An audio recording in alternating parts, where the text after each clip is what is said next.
ডবকা অঞ্চলৰ ৰাইজৰ বাবে এটা ভাল খবৰ।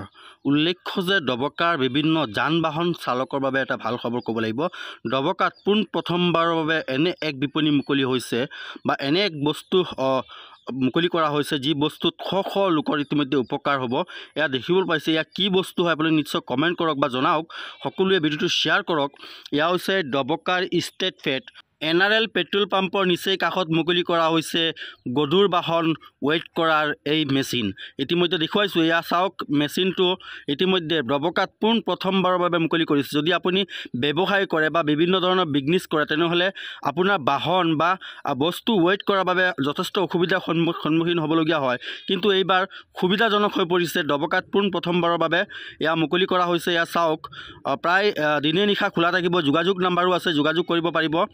আনকি বিভিন্ন বাহন আচলতে ৱেইট কৰাৰ বাবে ইয়াত আচলতে সুবিধাজনক হৈছে। ইতিমধ্যে আপুনি বয় বস্তু লৈ ডাইৰেক্ট গাড়ী লোড কৰি গৈ তাতে আচলতে ৱেইট কৰিব পাৰিব।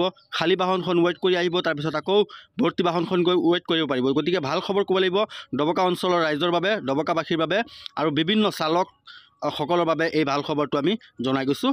শ্বেয়াৰ কৰিব, সকলোকে দেখুৱাবলৈ সুযোগ কৰি দিব।